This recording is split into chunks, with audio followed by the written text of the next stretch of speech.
नमस्कार दोस्तों, मैं अमरनाथ कुमार। किस दुनिया में जी रहे हैं कुछ समझ में नहीं आ रहा है। देश में कुछ नफरती चिंटुओं के कारण बहुत ही गलत माहौल बनता जा रहा है और हम बर्बादी के कगार पे है।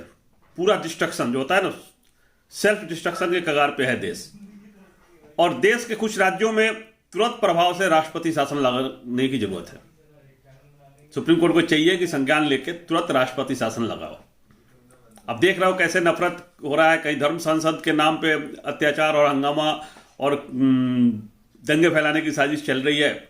कुछ धर्म विशेष के साथ किया जा रहा है। पहले मुस्लिमों को टारगेट किया जा रहा था, फिर क्रिश्चियनों को टारगेट किया जाने लगा। उनके स्कूल में जाके तोड़फोड़ किया गया। देखा था आपने मध्य प्रदेश में क्या चल रहा था। A mob of Bajrang Dal activists attacked a missionary school in Madhya Pradesh, Vidisha, on Monday, alleging religious conversion. The right-wing goons pelted stones and vandalized the school property, claiming that 8 students were converted to Christianity by the school authorities. The St. Joseph School administration has refuted the charge. The violence took place while the students of class 12th were sitting for a mathematics exam. Footage showed a huge crowd outside the building, raising slogans against the school administration. The police can be seen trying to disperse the crowd. और Christmas के दिन भी कई जगह पर जाके हंगामा किया गया। एक फोटो आया है ट्विटर पे जिसमें अंबाला में जीसस क्राइस्ट की मूर्ति को तोड़ दिया है। घिन आती है ऐसे लोगों से। कैसे कर सकता है कोई? तुम्हारा भगवान भगवान, दूसरे का भगवान भगवान नहीं है। कैसे कर सकता है? मतलब कल ही बात किया था, क्रिश्चियनों की संख्या इस पूरे दुनिया में 238 करोड़ है। तुम्हारी आबादी से 2.5 गुना ज्यादा। और ये बदतमीजी नफरती चिंटू लोग, मूर्ख लोग क्यों कर रहे हैं? किसके उकसावे पर कर रहे हैं और इससे किसको फायदा होगा ये समझ में नहीं आ रहा। इसका जो सरगना का जो हेड है कौन है कि उसके आगे मोदी जी भी चुप हैं, खामोश हैं। हरियाणा का मुख्यमंत्री भी खामोश है। तो ऐसे मुख्यमंत्री को हटाओ यार। नहीं है किसी सरकार, राष्ट्रपति शासन लगाओ, मिलिट्री रूल लगा दो हरियाणा में। अगर नहीं तुम्हारे बस का नहीं है, उत्तर प्रदेश नहीं चलता है, उत्तराखंड नहीं चलता है, तो बंद करो, खत्म करो यार। लगा दो, आर्मी के जनरल को दे दो। क्या करना है? चीफ ऑफ डिफेंस संभाल लेंगे तीनों राज्यों को। बहुत बुरा हाल है, बहुत गलत तरीका है और गलत हो रहा है। नफरत फैलाया जा रहा है, हमारे देश को बर्बाद किया जा रहा है और प्रधानमंत्री जी चुप हैं। विनोद कापरी जी ने प्रधानमंत्री को डायरेक्ट ट्वीट में लिंक किया है कि देखिए क्या हो रहा है, क्या चल रहा है।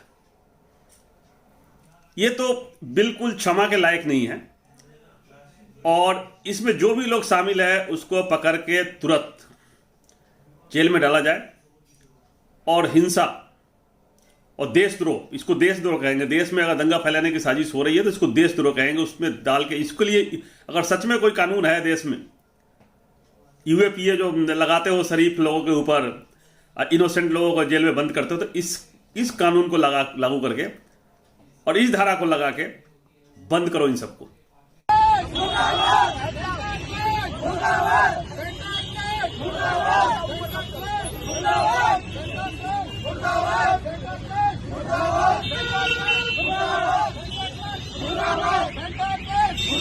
तो जो हम चाहते हैं वो हासिल होगा और इस्लामिक भारत नहीं, ये सनातन वैदिक हिंदू राष्ट्र बहुत जल्दी घोषित होगा।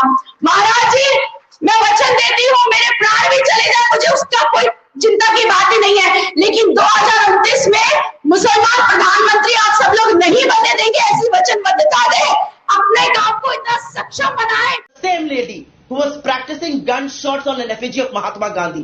I hate to say this.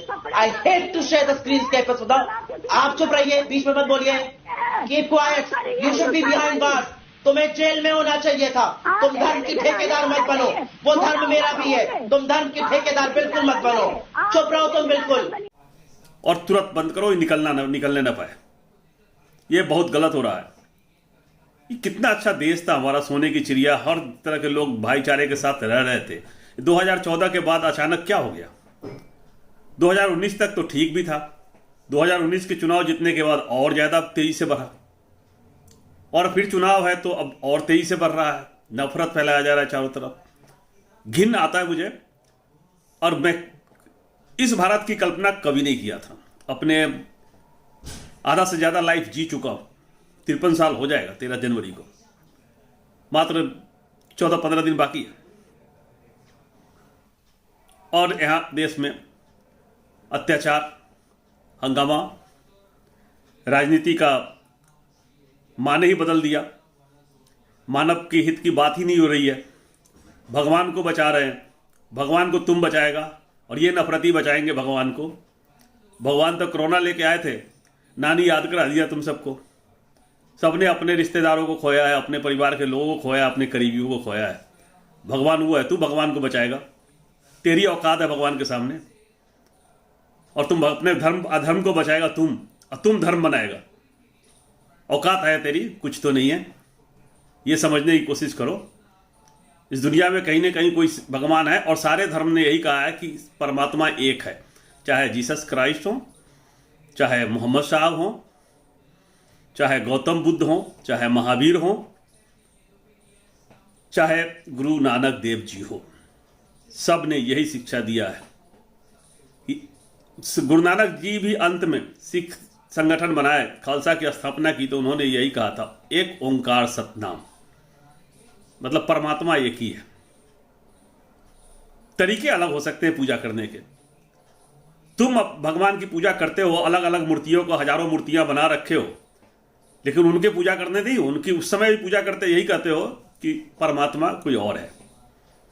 जिस परमात्मा ने तुम्हारे राम को जन्म दिया, जिस परमात्मा ने श्री कृष्ण को जन्म दिया, जिस परमात्मा ने गुरु नानक देव जी को जन्म दिया, और जिस परमात्मा ने जीसस क्राइस्ट को भी जन्म देकर धरती पर भेजा, और हम सबको भी भेजा, इसमें मतभेद कहाँ है? मोहम्मद साहब को भी जन्म देकर धरती पर भेजा गया था। सबने यही कहा कि वो भगवान का रूप है, कि वहां से भेजा गया, दूत के रूप में भेजा गया। तो जो भेजा वो तो एक ही है सबका। फिर नफरत कैसे हो गया? ये आतंक कैसे हो गया? दुख होता है, गुस्से में हूं, उबल रहा हूं मैं, और इस पे रोक लगना चाहिए। प्रधानमंत्री जी, इस पे ये बहुत गंभीर समस्या है, इस पर संज्ञान लीजिए और हरियाणा में राष्ट्रपति शासन लगाइए इमीडिएट। बहुत हुआ, चुप रहने से काम नहीं चलेगा।